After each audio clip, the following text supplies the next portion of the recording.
Hi everybody, Dacob here. Welcome back to the Fashion Bunker. Today's channel talk time. So get ready.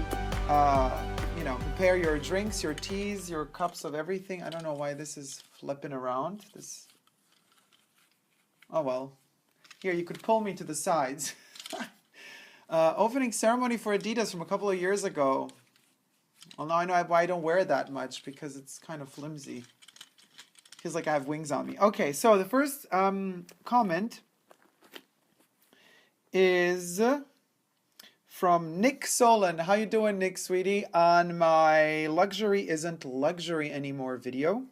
Nick asks, if you were to own your own boutique of luxury items, where would it be located and what would you call it, and what brands would have in it? What brands would you have in it? Then I answered, and then I said I'm going to probably list this in the next video because it's a lot to think about. And then you went on saying, I would love for you to do the next video. Okay, how many stores would you have? Where are they located? Would one be a perfume shop only or a clothes shop only? So many different ideas. Okay, so Nick, first of all, I got the Nadine cover. Something only you and I know.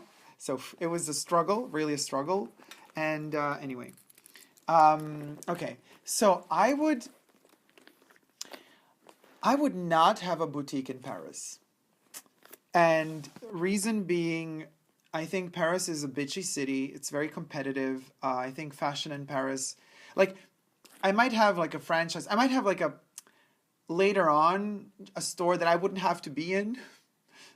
You know, the brand, like my brand is selling there, but I wouldn't want to be there. I think fashion wise, it's a very bitchy place to be. And I think there's a lot of fakeness going on. I think a lot of the French have really not understood. I mean, they understood fashion very well, but they just kind of take it for the surface that it is. And I just want more meaning and more depth to things. So I don't think that Paris and I would be a match in that respect. I love the idea that Prada had. It was just an art concept of having a Prada boutique, like a fully functional but closed Prada boutique in Marfa, like in the middle of the desert, nowhere. So like, I like the poetic aspect of it, or the poetry of it.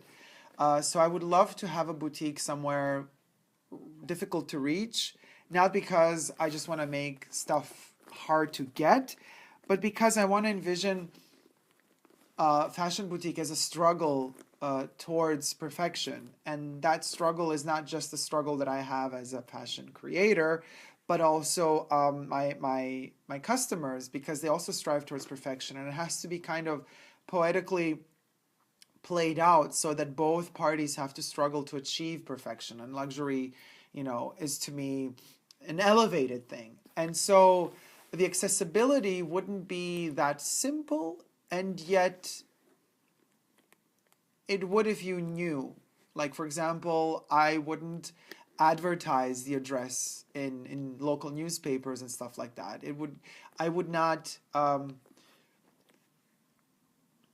might change my mind, but for now, like the poetic vision of it, I would not put my logo, my brand logo on the outside of the store. It's something that you would have to discover. Just like my YouTube channel is something you have to discover. I don't advertise for my YouTube channel. I don't pay for bots to leave likes on other people's videos, or to leave comments on other people's videos just in the hope that somebody might, through that comment, discover me. I don't do that. I comment literally on 4 different channels all the time because I really love those people so much and their contents, but that's all I do. Even on Instagram, I don't have bots. And I'm not stupid. I see when I post something and I use a hashtag YouTuber, I get all these YouTubers that have nothing to do with me. They don't even follow me, like bodybuilders, I don't know what. They kind of like my pictures that have a hashtag YouTube because they're YouTubers, so they set up their bots to like randomly stuff that people post with the hashtag YouTuber on it.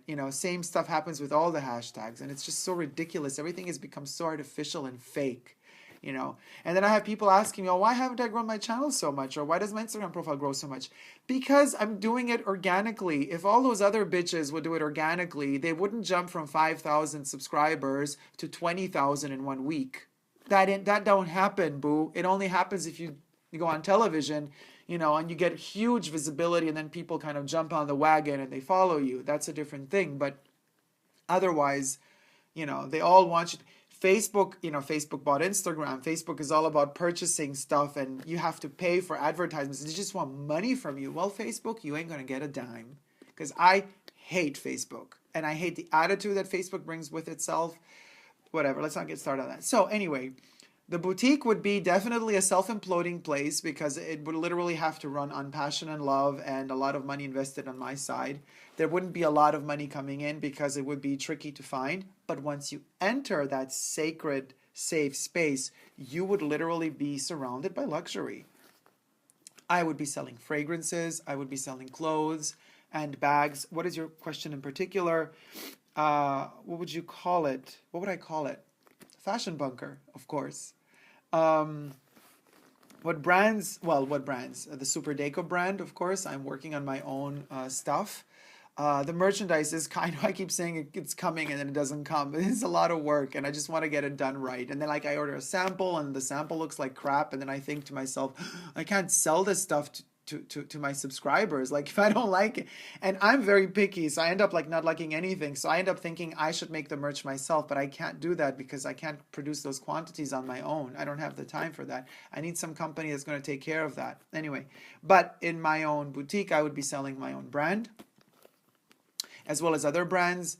You know, Chanel doesn't let you sell their new stuff unless you're not a Chanel boutique. So I would be selling some vintage Chanel. There would be new brands as well. I like streetwear. There would be some streetwear brands. I would talk to Adidas. I would maybe try to get some of their better collaborations in the store. I love Y3, as you all know. Vivienne Westwood would be represented, wholeheartedly welcomed.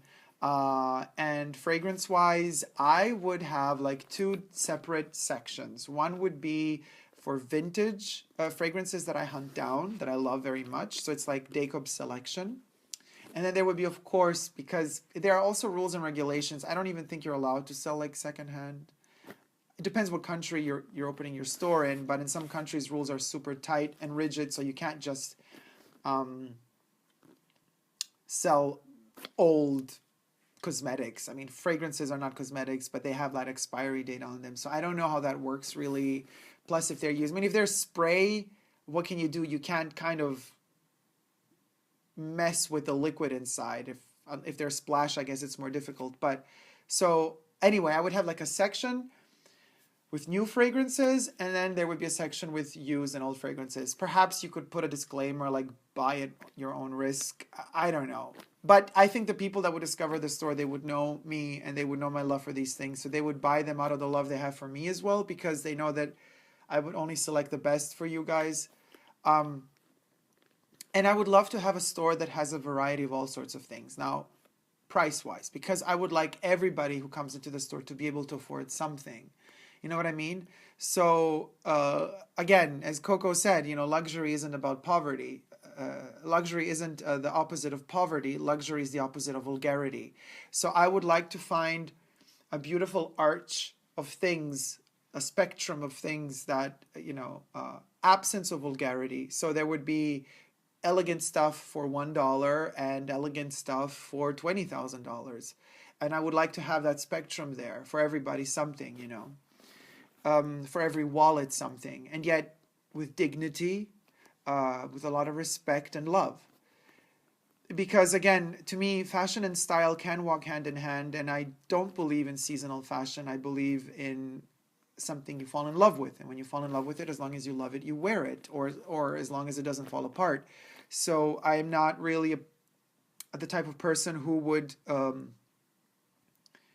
judge you for wearing something from last season. I think that's so superficial and ridiculous, and I think the only people that do that are the people that have allowed brand marketing to brainwash them, which is really sad. Those people should wake the F up, smell the coffee, and, you know, change their attitudes ASAP.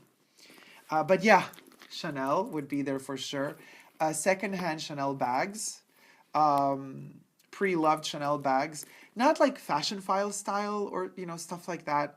It would be a very small selection of bags, stuff that really I would love to wear personally, which is tricky because I would like to wear it, so why would I sell it? But I would really, I would struggle my inner demons in order to create that space to sell those pieces that I would love to have for myself, also for you guys. I would also hunt down like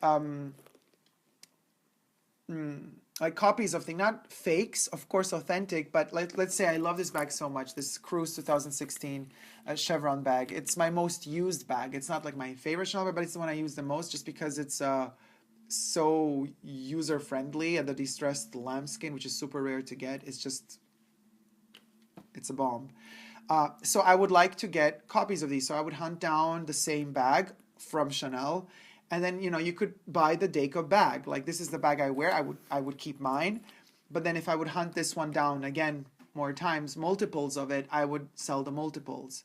So you would have a chance to kind of dig into my own wardrobe in an indirect way. You know what I mean? Because this bag has proven itself to be really a great bag. So I want you guys also to have it because you would not regret having it. Stuff like that, you know, with a lot of thought. I would love to have a magazine section and a book section as well. A very small selection of books.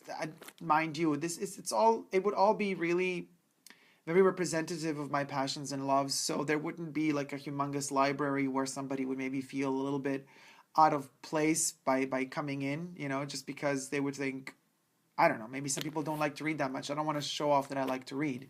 I would just put a couple of books that really, you know, books that I keep on my bedside table. One of them being Joan Rivers' I Hate Everything Starting With Myself. The light is a bit too close, isn't it? There. This is better. And of course, The Allure of Chanel by Paul Morand would be in that library in all languages, because I would want that store to be able, you know, to be approachable by many different people. I would have a Pedro Almodovar selection of DVDs and Blu-rays, as well as Hitchcock, Stanley Kubrick, Godard, Truffaut, Fellini, Visconti, and Pierpaolo Pasolini. Medea, with Maria Callas being the movie I would always have in stock. It would always be available. I would have a poster of Maria Callas dressed as Medea in that movie, not, you know, in the opera, but actually for Pierpaolo Pasolini's movie. That picture would be in the store. There would be internet access points where you could kind of scroll through the archives of the Fashion Bunker, pieces that are maybe not in the store, but just like almost like a museum. And I would love, of course, more than a store, I would love to open a museum one day. That would be a dream come true. Maybe to start little behind the store, there could be an access to a tiny space where on rotation, every month there would be a different topic according to which I would showcase pieces of the fashion archive, the Fashion Bunker archive. So stuff like that, you know. Is that precise enough for you, Nick, for the beginning? It's just a little dream of mine, but I mean, who knows, you know, if there's anybody out there from my viewers that's loaded with money and would like to sponsor this endeavor, let me know, because I would be forever grateful. It would be just like an oasis for people that truly love fashion, you know? Not those bitches that just want to show off the superficial. No, people who look beyond that. People who really literally use aesthetics as means of communication, as means of expressing their love for something. That's something that is extremely important to me, so that's how I treat fashion. That's how I treat aesthetics. That's how I treat art. That's how I treat everything beautiful surrounding me. Also as a means to grow, because the more you look and deal with beautiful things, with proportionate things, and the more you build your own character, the more you build your affinity towards these things, and the more refined your taste becomes automatically. You know, you don't have to be a snob about it. You can, with a lot of modesty and with a lot of humble attitude, you can